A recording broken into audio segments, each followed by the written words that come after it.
अखिल ब्रह्मांडर कर्ता परम पिता परमेश्वर मंगलमय आनंद कंद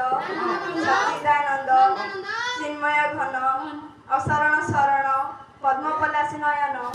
कोटि ब्रह्मांडर नाथ प्रभु श्री जगन्नाथ प्रभु श्री जगन्नाथंकर अपार कृपा एवं आशीर्वाद को पाथेय करी आपण मानकर संस्कृति संपन्न पुण्यपल्लीर पवित्र दरबार रे उपस्थित थिबा समस्त ज्ञानी गुणी